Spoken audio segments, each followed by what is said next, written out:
Hello there. The cinema courtroom is now in session.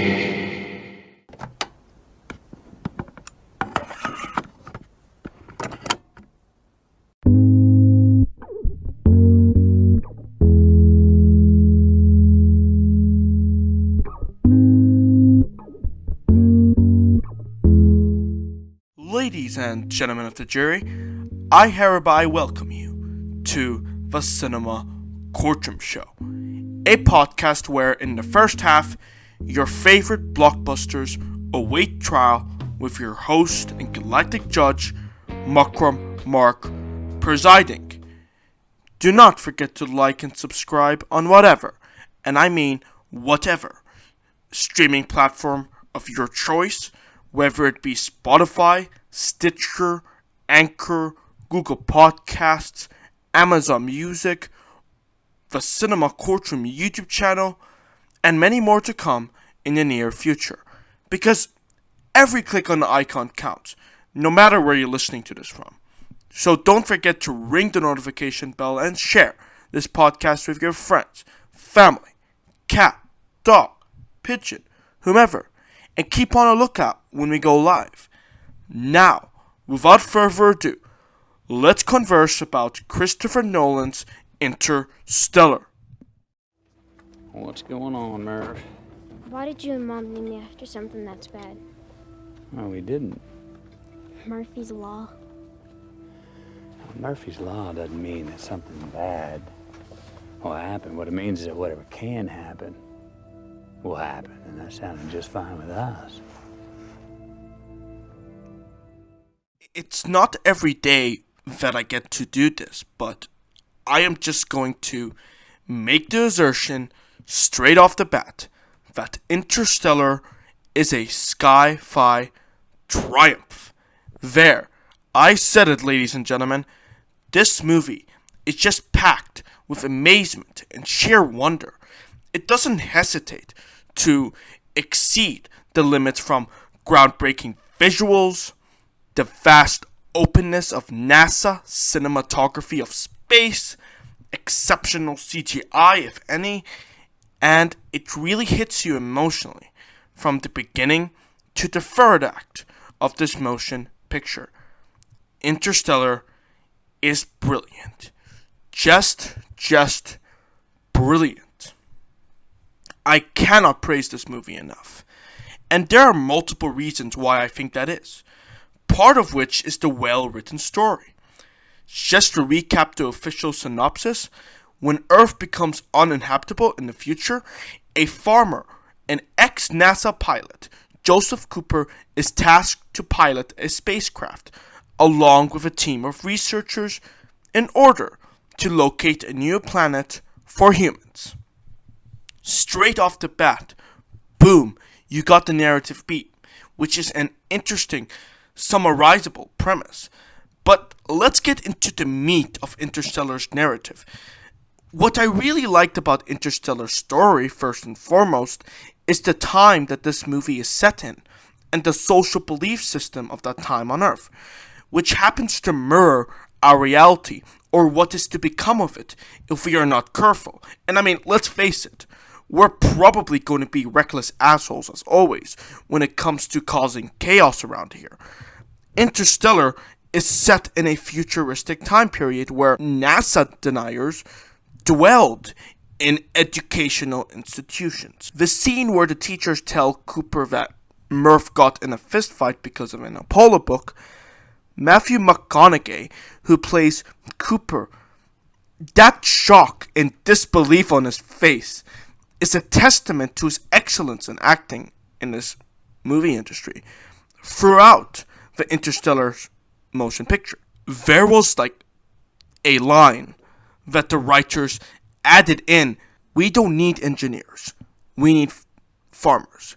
Like, do those chumps not comprehend that the world is not functional without engineers, like life support machines, vehicles in order to farm shit and move around? You know, the manufacturing of food and medicine. The list can go on. We need machines. Full stop.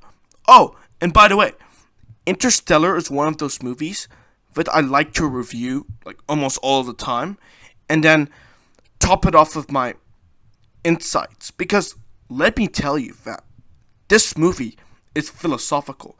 Like, it's very easy for a moviegoer to have their own insights about this movie. Like, that's, I think, the beauty of it. But the next thing that I want to get into about Interstellar, which I also think contributes to the beauty of Interstellar, is the screenplay. The absence of a single parent, leaving to undertake a dangerous and important job aspect of the movie, you know? Like, Cooper leaving Murph behind. And even right now, just the uncertainty of whether or not Cooper is actually coming back. The fact that we got exposed to the relationship dynamic early on in the movie when they were tracking down that drone, and then to top it off, the scene where she sneaks her way under Cooper's blankets in his car to go with him to locate the hidden NASA base.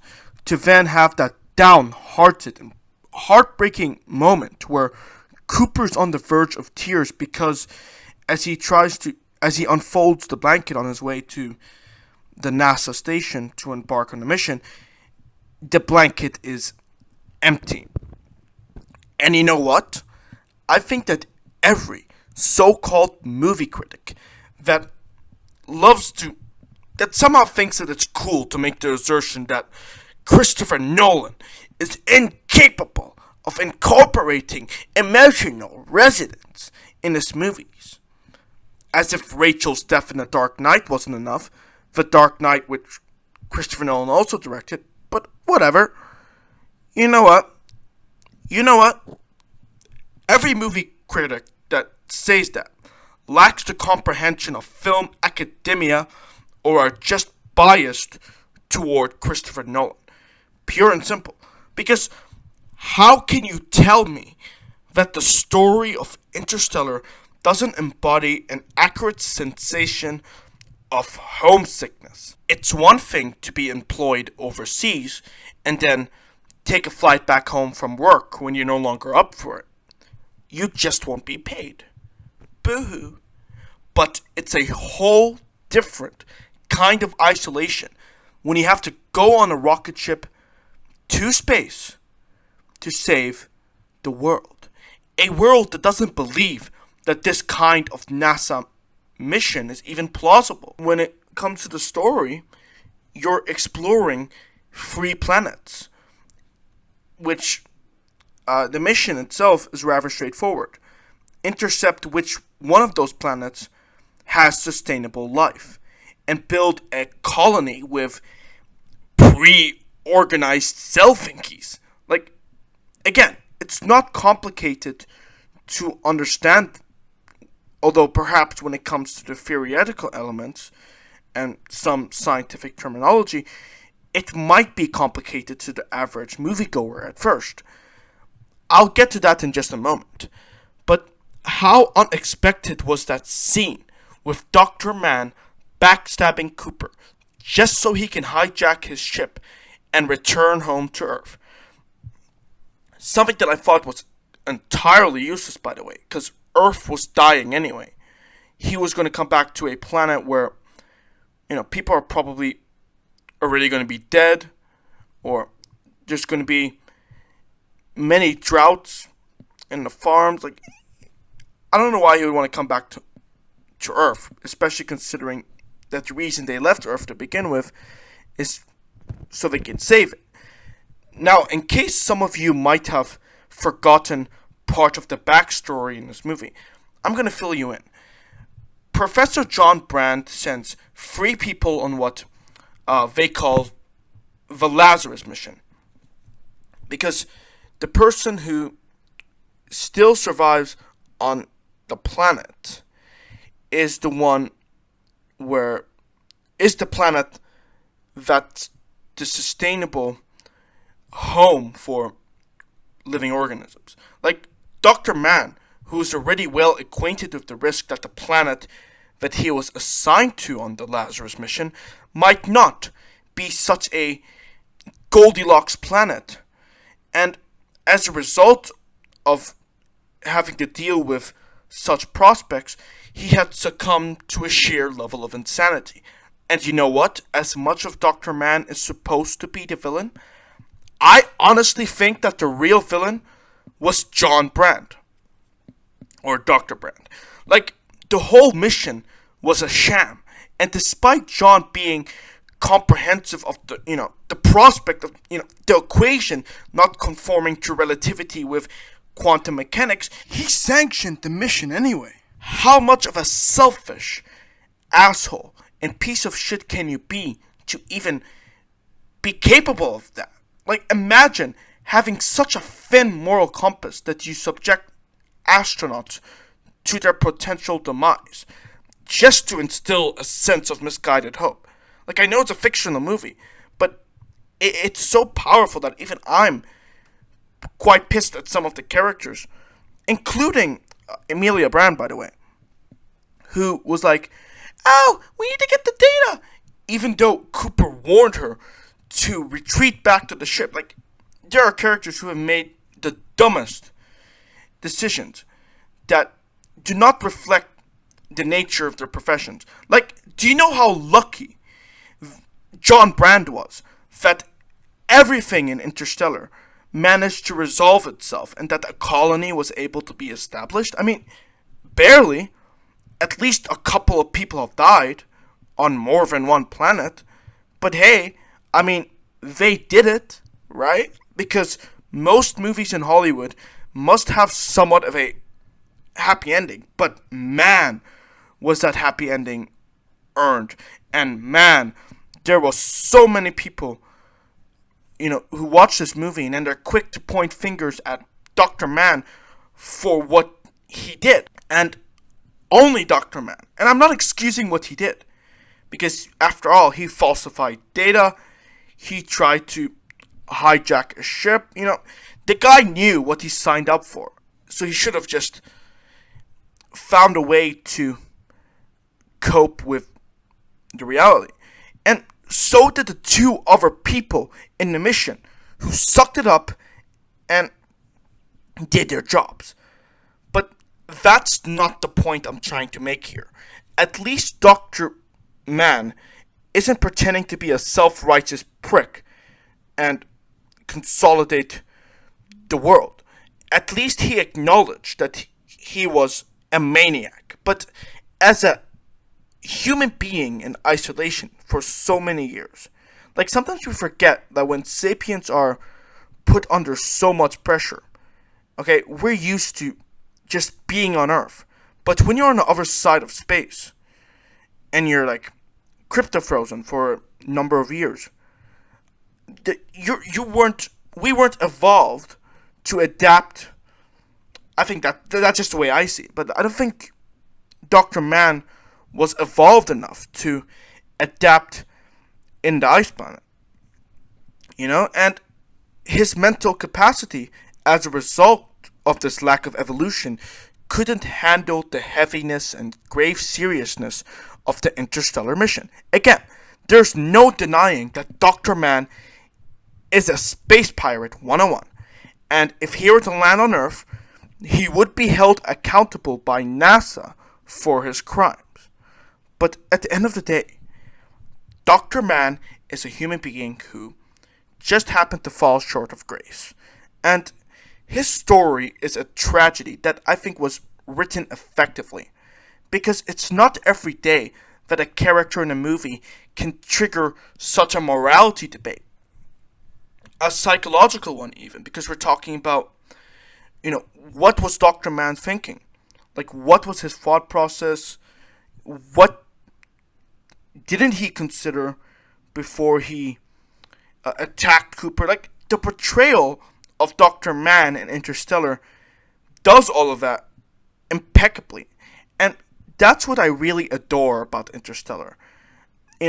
I think that Dr. Brand's actions were more villainous than Dr. Man, but that's only because Dr. Brand did all of that with a rational mind, but went through with the sham anyway, which is outrageous because he is meant to be, the smart individual. Like, this lie was a calculated one, and that's something I think many audiences tend to forget because maybe they're like, well, if it wasn't for Dr. Brand, they wouldn't have even, Cooper wouldn't have, or Murph wouldn't have solved the whole equation and brought everyone to a new colony. But you cannot deny that it was only by luck that Dr. Brand's actions didn't do more damage than it already did. Okay, so now that I conversed about the story of Interstellar, let's quickly talk about the visuals. The first thing that comes to my mind when I talk about the visuals is that there's something that is very nice and poetic about, how the truck drives through the cornfield on Earth and kicks up the dirt in the beginning of the movie. When I contemplate about Interstellar, I think about the visual attributes first, which is why the cornfield is the first thing that comes to mind, as I've already mentioned. Another thing that I honestly quite respected when it came to the visuals is just the effort that was made in the cinematography, in the scene with the waves in the water plant, where Emilia Dawn goofed, and she was kind of like the stereotypical Hollywood girl who messes things up for the protagonist, even when she has good intentions. Like, that's not a mountain. What a epic line, because I don't think the visuals on that planet would have been as nearly as impactful if it wasn't for the camera panning on that wave with the soundtrack. Like, you could literally see the sky blocked out by 1,000 feet wave. Like, anything like that you hear me rant about when it comes to not viewing Interstellar on the proper format screen, IMAX, well, you know why I'm very annoyed that I don't get to see it on a wide screen ratio in IMAX, because it's that very scene. The next thing that I would like to get into, and I almost wanted to save this one for last, but I am just impatient to talk about it. It is a huge contributing factor to why I just love the premise of Interstellar and makes it stand out to many of the other science fiction pictures. It's the theoretical elements, to name a few, and I totally didn't have to use Google or watch the movie at least 2 or 3 more times in order to understand those theories. The theory of artificial gravity, the way that the ship is rotated in order to create a force. Black holes. I actually took the liberty to do a bit of fact checking, because clearly I need to get a life. But no, seriously, the black hole theory in Interstellar is indeed scientifically accurate. The animators for Interstellar actually got out of their way to render an image of a spinning black hole. For a matter of fact, Kip Thorne was an actual consultant for this Interstellar movie and ensured that this movie portrayed everything accurately, especially with how space is warped by the black holes. This is a testament to how science fiction movies should be made, with consultation with actual scientists. I'm not saying to make this a science Bill Nye movie, but I'm just saying that, I think consulting with scientists, even for a sci-fi picture, can go a long way in making this fictional world more convincing. And Star Wars, I love you, but you really need to get your house in order when it comes to blasting guns in space. Pew pew! Like, I heard someone ask, is Interstellar trying to win a Nobel Peace Prize or an Oscar? And you know what? I would say that Interstellar is trying to attempt both. Like, clearly, And by the way, I cannot get over another thing when it comes to this movie. It got snubbed at the Oscars. It didn't win a single Oscar. Like, how, in what world should that be acceptable? Again, that's just my passionate opinion. Maybe you thought that the whatever movie won the Oscar that year truly deserved it, but I think that compared to Interstellar, it didn't. Like, Interstellar is doing something that other movies don't care to do because they just want to get people to buy tickets and popcorn, and they don't really care about making the content realistic, even for, fictional premises. But Interstellar is under the assumption that everyone will be leaving the cinema trying to, impress their girlfriend because they learned some theoretical shit. Like, another theoretical element that stood out to me in this movie is the wormholes. And yes, I am also one of many people who mistakenly thought that they were actual black holes per se. Oh, and not to mention that other theory, which is arguably the most important one of the whole Interstellar picture, time dilation. The whole reason that Interstellar carries so much emotional weight is because of that theory, where basically Cooper ages much slower than Murph. This theory is also vital to the movie as a whole because our characters then encounter a black hole in the middle of our solar system. Overall, I think that the very fact that Christopher Nolan implemented theoretical elements in Interstellar, that just puts the science in sci-fi. Because otherwise, it's just fiction. And I can watch fiction and handle it just fine. I mean, there's Harry Potter for, like, extreme fiction. Lord of the Rings, But when I'm watching science fiction, I expect at least a degree of security in my mind that the writers did their background research, especially when it comes to space. And again, I love Star Wars, but when I watch Star Wars, it's kind of like the logic when it comes to the science and sci-fi, it's silly. And I don't let it bother me because I just love Star Wars that much. But I don't know if I would give any other sci-fi movie that same pass. Like, yes, everything in Interstellar is make-believe. But it's not like other space films where they don't do their research. And movies like Star Wars just want to shatter the light barrier without actually knowing about going faster than the speed of light, nor the repercussions. At the same time, though, I have to keep reminding myself that Star Wars and Interstellar are in different leagues of its own when it comes to filmmaking and the story.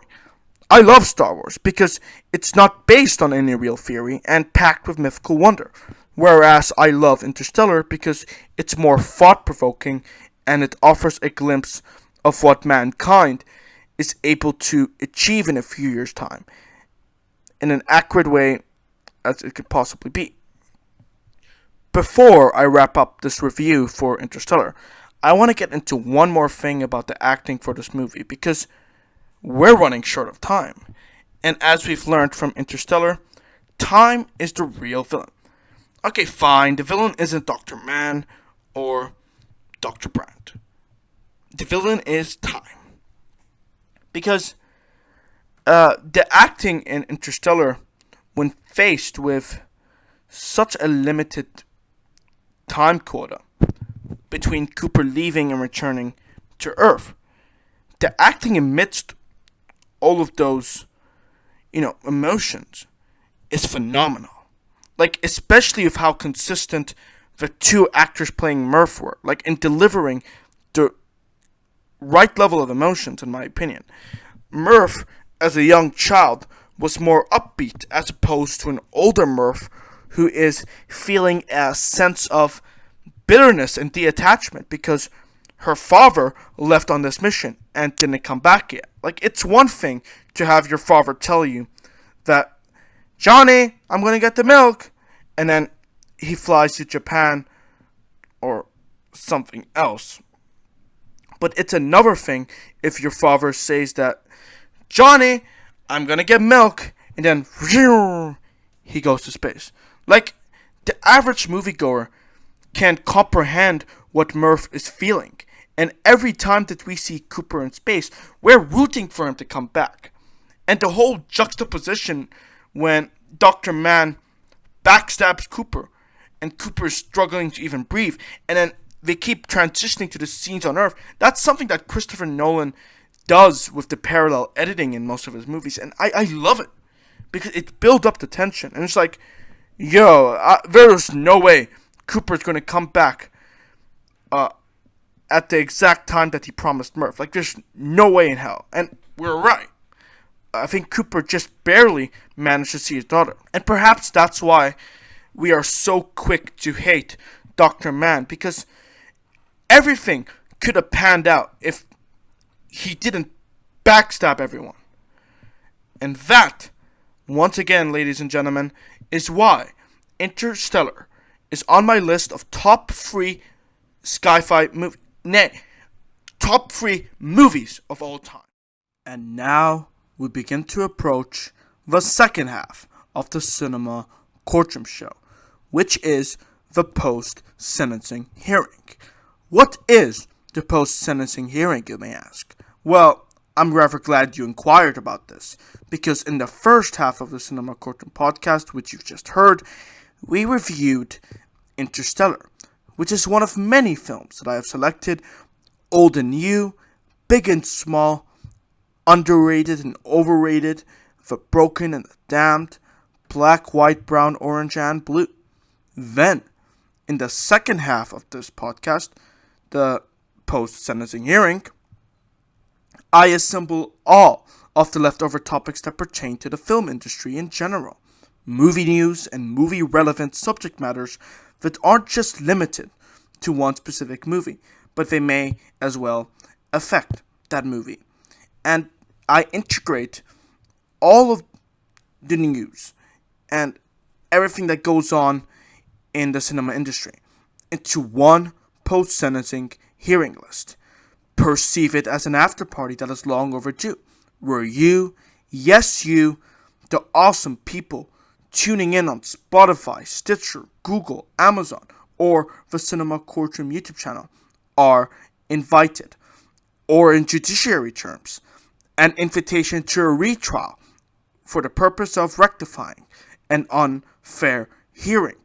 Because sometimes, like the organic sapient that I am, I find that I've been too critically generous or harsh about a movie. So the majority of the time, my opinions do change after a rewatch or two. Which means that I'm compelled to review it again in a post-sentencing hearing when the necessity arises. If you listen this far into the podcast, then I salute you for sticking around to the post-sentencing hearing. If you take delight in what you're hearing so far from the first half and what I have to say in the second, if you haven't done so already, I would very much appreciate it if you take some time to, give this podcast a reshare, because it's definitely going to assist the complex algorithm of the interwebs. And the same can be with liking this episode as well, because that's definitely going to help recommend the podcast feed out to more people. That being said, thank you for supporting the Cinema Courtroom show, and I salute you in advance for your generous engagement and support, and I hope you continue to join us in the ride to success. In this hearing, we are going to cover the following. Brace yourselves, ladies and gentlemen, because this is going to be an interesting post-sentencing hearing session. The MCU Phase 5, After Wakanda Forever. A list of festive movies to look forward to this holiday season.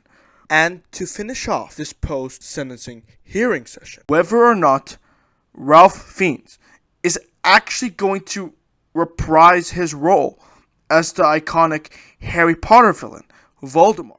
I would like to kick off this post-sentencing hearing on a bit of a fun note. I want to do a quick recap of Marvel's upcoming Phase 5 slot because I am quite comprehensive of the idea that my listeners who are tuning in to the Cinema Courtroom podcast here today are quite intelligent and can easily look up Marvel's upcoming Phase 5 movies. But, I still want to do a rundown of the phase anyway, because I might have one or two thoughts to share for every single MCU installment. So keep on listening to that. First up on Marvel's Phase 5 is Ant-Man and the Wasp: Quantumania, which releases on February 17th, 2023. I am really excited for Ant-Man and the Wasp's Quantumania. The story of Ant-Man, to begin with, is worth sticking around. Quantumania might just be the biggest Ant-Man movie yet, and that, ladies and gentlemen, is not a statement that should be bandied about lightly. The next thing on Marvel's radar on May 5th, 2023 is Guardians of the Galaxy Volume 3, directed by the great James Gunn. I can't count how many times I've rewatched the Guardians of the Galaxy Volume 1 and 2. The playlist jams are always fun to re-listen to as well on, Spotify, and it's the only time you don't feel like a boomer when you're listening to Rupert Holmes. So, thank you, Guardians, for, deflecting the boomer shit off me. We have The Marvels, which comes out on July 28th, 2023. I'm not gonna lie to you, the first Captain Marvel is the worst MCU movie by far. I don't like it. I didn't appreciate Brie Larson's acting, nor was I a big fan of the character because she happens to be too overpowered because of an Infinity Stone. Like seriously? However, after viewing Miss Marvel on Disney Plus, all 6 episodes, and the fact that they confirmed Kamala Khan as a mutant, the first time they dropped, the term mutation in the MCU, publicly, I feel like I must see this movie now. Because while Miss Marvel's wasn't that good either, it was still packed with some nice moments. So the fact that Kamala Khan is going to appear in the Marvels, and since Kamala Khan is not that bad as a character, in fact, I quite like her, I'll still go and watch the Marvels on opening night. But let's just say that I still have mixed feelings for it when it comes to, how much I like Captain Marvel in general. I'm quite, I'm getting used to her, because if you stick around for the credit scene in Shang-Chi and Legend of the Ten Rings, you saw a bit more of Captain Marvel's personality and her dynamic with the Avengers. So it's getting to a point where I think Captain Marvel should stay in the MCU because they brought her in that far. But at the same time, I don't know if she was necessary to be brought in before Avengers Endgame. And I think that might have affected my perceptions of the character in a way. So I still hope that the Marvels resonate with me, nonetheless. Don't get me wrong. The whole Miss Marvel being a mutant, and even Captain Marvel just getting more development as a character. I think that would be fun to see. We have Captain America New World Order, which comes out on May 3rd, 2024. I am a big fan of Captain America including the new one, Sam Wilson. However, the fact that an Israeli superhero with the name Sabra showing up on it doesn't sit well with me at all. Like, guys, I don't want to get political in this show, so I'm actually not going to, because I think that being disgusted at an actual genocide cannot be minimized to quote unquote political commentary.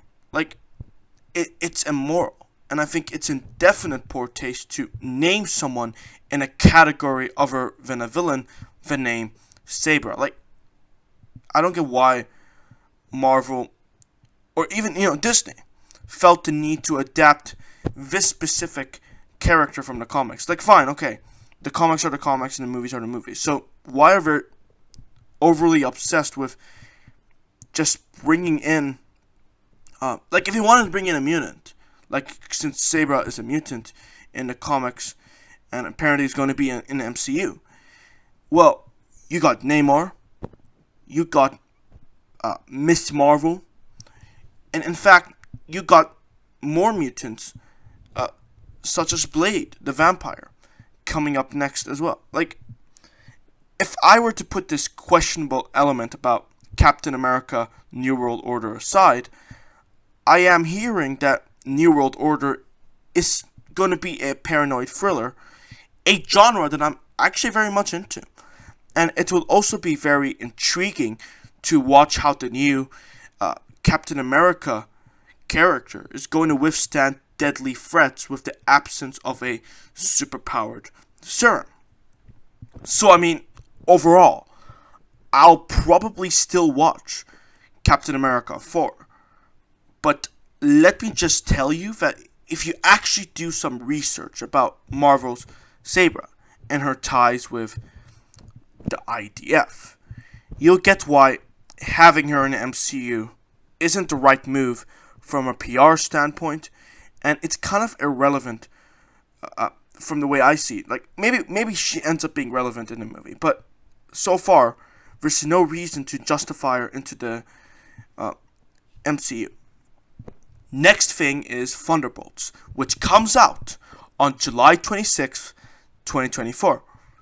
I'm going to be pretty honest with you guys right here and now.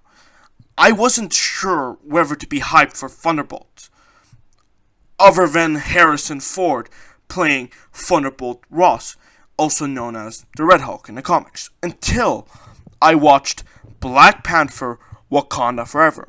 Oh, and just a shameless plug. Well, technically it isn't, because this is my show, so cry me a river. But I did a full review where I explored Wakanda Forever in depth. You can find it in the last episode of the Cinema Courtroom show. I encourage you to just give it a listen, because I'm actually trying to minimize spoilers here, considering that it's only the second week that it came out. That being said, and I'm warning you now, I'm about to share something that wasn't in the Wakanda Forever promotional trailers or disclosed as public knowledge. In fact, it was quite a surprising appearance. So anyway, Valentina is now waging a war against Wakanda. At first I was like, oh, okay, Wakanda has another threat. That's going to be interesting for Black Panther 3 maybe, or maybe a Namor solo movie. Who knows? Until I just remembered, holy shit, Bucky is going to be in Thunderbolts. And who has a bigger relationship with the Wakandans other than Bucky? You get where this is going? Because now I'm very hyped with Thunderbolts because of the potential conflict that is going to occur. Like, not to mention that Bucky is a morally complex character. We even have Yelena, who is going to be in the Thunderbolts. And to those of you who watched Hawkeye on the Disney Plus streaming platform, which I thought was decent enough, like, it'd be interesting to see how Yelena responds to the idea of Val providing her with a false lead to make her kill Hawkeye. I mean, even though it wasn't technically Val, it was Kate Bishop's mother who ordered the hit. So, I mean, there's that. The last movie for Marvel's Phase 5 is none other than Blade, releasing in theaters on September 6th, 2024, for all that we know. Because, for one, I am still a bit salty that Blade hasn't been given a mature rating. Because when it comes to Blade, who is a half-mortal vampire, a PG-18 rating should pretty much be a given. Like, Blade should be rated R. But who knows? Maybe it'll actually end up being good.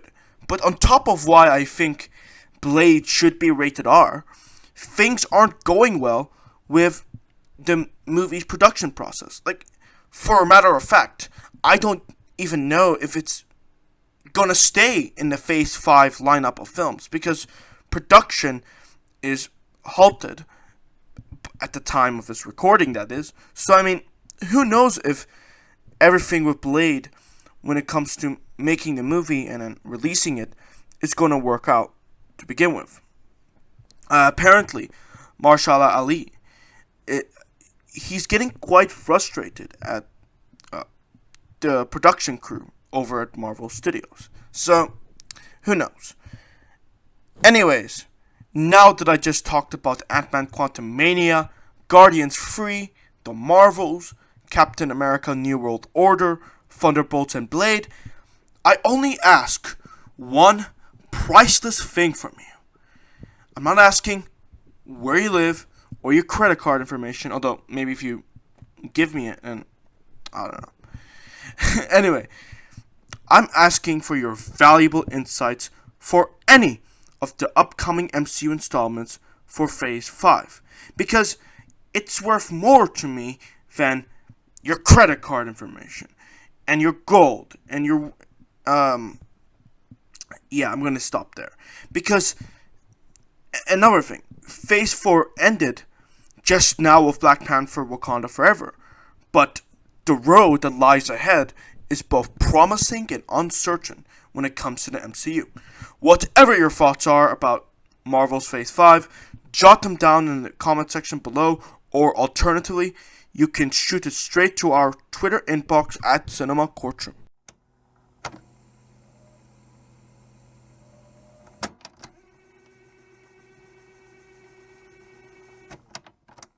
The holiday season is just about to land upon us with immense joy, minced pies, and laughter. But more importantly, this holiday season is going to be packed with festive films to look forward to. In this segment of the Cinema Courtroom Show, I am going to talk about a few Christmas movies that you might or might not be looking forward to. Or you might not be interested or looking forward to any of them. Who knows? Regardless, you should still keep an open ear, because chances are you might end up liking them, or even if you don't end up liking them, we can make fun of them in the comments section together. Let's begin with a movie starring David Harbour, which is titled Violent Night. The synopsis reads: an elite team of mercenaries breaks into a family compound on Christmas Eve, taking everyone hostage inside. However, they aren't prepared for a surprise visitor. Santa Claus is on the ground, and he's about to show why this Nick is no saint. Very interesting premise here. Like, straight off the bat, I'm very interested in Violent Night, just because of the idea of a shady Santa Claus fuck everyone up. So, count me in for when Violent Night releases in 2 weeks on December 2nd of 2022. Another festive film that is coming out this holiday season is Scrooge, A Christmas Carol. Did I read that right, or am I smoking weed? No, yeah, it's an actual title that is coming out on the same day as Violent Night. Viewers are going to be able to have access to this, movie when it comes out on Netflix, and the synopsis for Scrooge A Christmas Carol. I'm really not into it already, but the synopsis reads, Scrooge is the protagonist of Charles Dickens' 1843 novella, A Christmas Carol. Okay. At the beginning of the story, Scrooge is I've watched this somewhere. Scrooge is a cold-hearted miser who despises Christmas. The tale of his redemption by free spirits have become a defining... Wait, hold up. This reminds me of another movie. And for the life of me, it's slipping away from my mind. What is it? Yeah. The Ghost of Christmas Past. Yeah. I mean, that's the one of all of the crackhead Muppets. So I guess Scrooge, A Christmas Carol, is going to be similar to that movie, minus the Muppets. And, the more I contemplate about it, I shouldn't have labeled the Muppets as crackheads. I'm obviously being a very butthurt bully. Moving on to the next festive film, Best Christmas Ever, which stars Brandy Norwood, Heather Graham, and Jason Biggs, who will be making their debut on Netflix.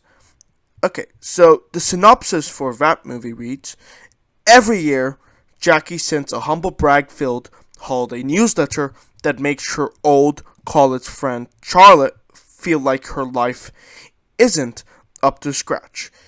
You guys should know by now that I am brutally honest when it comes to whether or not I'm interested in a festive movie, or any movie for that matter. With all of that in mind, hard pass. Like, oh my goodness, I don't know why I'm even looking at this list of movies, you guys. Like, most of them, especially those kind of festive movies which have these corny screenplay narratives, they belong in a trash can. Pure and simple. We also have the Noel Diary coming out on Netflix November 24th, which is very soon. The Christmas clapback on Bet Plus, with a bunch of actors and performers that I am not acquainted with, nor can I care less. And as of why I'm even reading it out, well, that's a very good question, in which I unfortunately don't have the answer for, along with the many things that I'm doing in my life. So, yeah. We have Something from Tiffany's coming out on Amazon Prime Video December 9th. Barf. Which, okay, I could name a list of festive movies that have already come out, but I think that's going to be for another segment. So, other than the festive movies that are coming out this year, I think that just about does it for this current lineup of what festive movies to look forward to or cringe at, which is most of them, except, in my opinion, Violent Night. I'm very interested in watching that. Whichever one you choose, all I want for Christmas is your thoughts and opinions about these upcoming festive films in the comment section below, or our Twitter inbox at Cinema Courtroom. Links are in the description below. And who owned that wand? We do not speak his name. Voldemort. Voldemort. Lord Voldemort. Voldemort. Voldemort. Voldemort. Voldemort. Voldemort. Voldemort. Voldemort. Voldemort. Voldemort. Voldemort. Voldemort. Lord Voldemort. Voldemort. Voldemort. Voldemort. Lord Voldemort. Voldemort. Voldemort. Lord Voldemort. Voldemort. Lord Voldemort. Voldemort. Voldemort. Voldemort. Voldemort. Ralph Fiennes plays the He Who Shall Not Be Named villain in Harry Potter. You know what? I'm just gonna say Voldemort, because Professor McGonagall gave me the V-word pass in Deathly Hallows. Okay, so please, don't question my usage of the term Voldemort. I'm allowed to say it. Okay? Thank you. According to a statement provided by Ralph Fiennes himself, in response to an interview of Variety about whether or not he might return as Voldemort, he responded with the following. Sure, of course, no doubt about it. So, this is where we need to start remembering some vital context. At first glance, it looks like Ralph is saying that he is definitely returning as Voldemort, but that might not be the case. And I think that's for the best in my opinion, because Ralph Fiennes is being asked about returning as Voldemort right now. But if Warner Brothers were to not ask him to play Voldemort, he wouldn't do it, because he wasn't asked.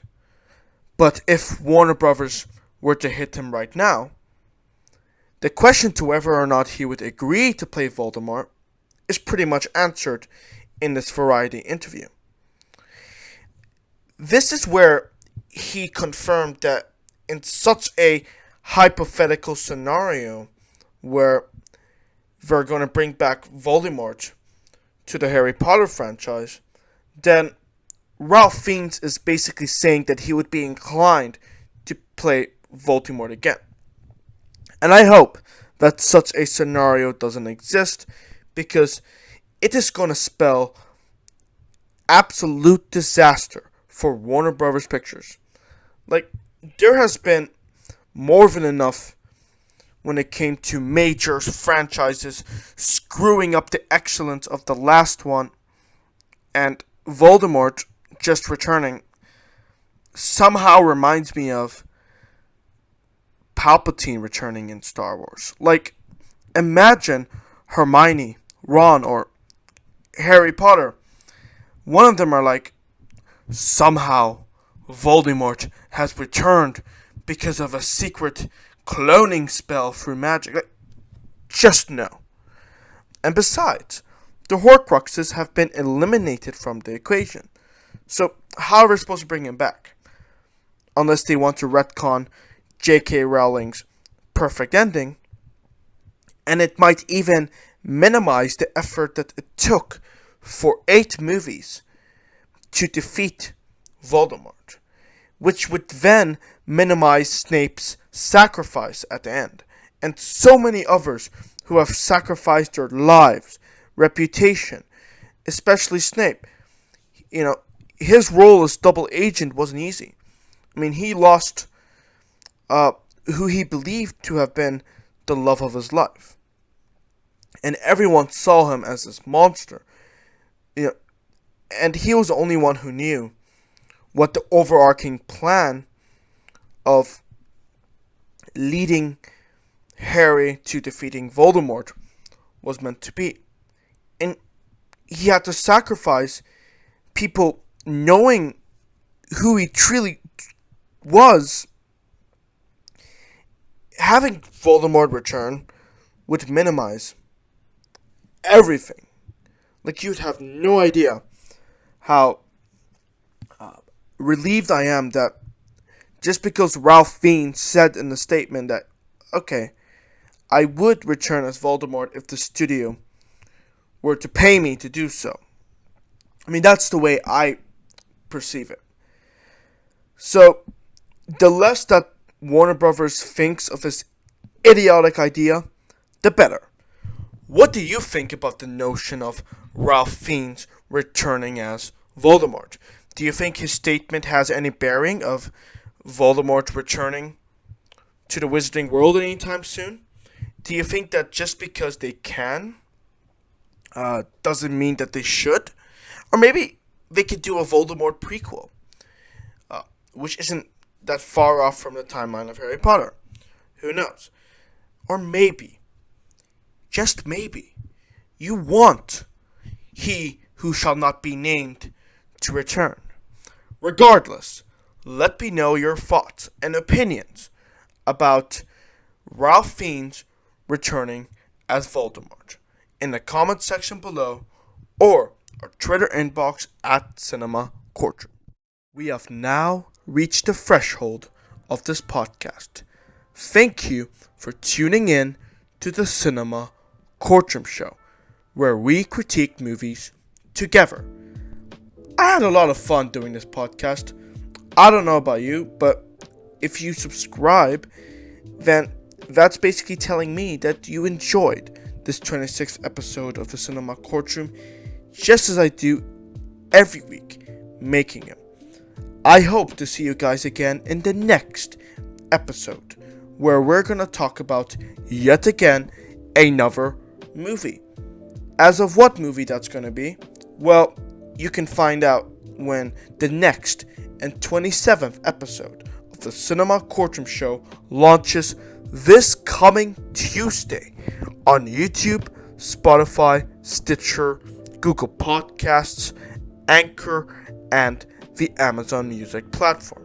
And also, after I release an episode of the show on Tuesday, there won't be a podcast next Friday, but instead, the episode's going to be delayed to next Wednesday on November 30th, 2022. Now, that's just for the 28th episode of the Cinema Courtroom. You're still going to get the 27th episode, regular timing, on Tuesday. But there's just going to be a delay next week.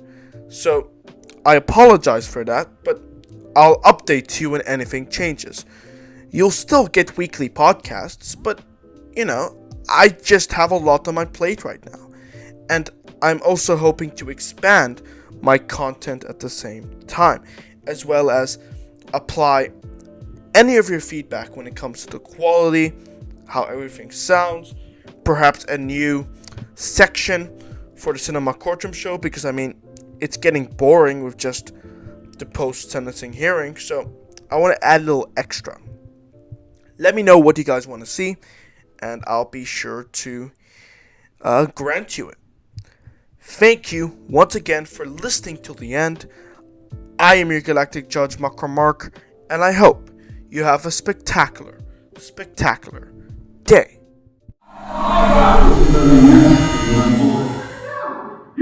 Wakanda, boy!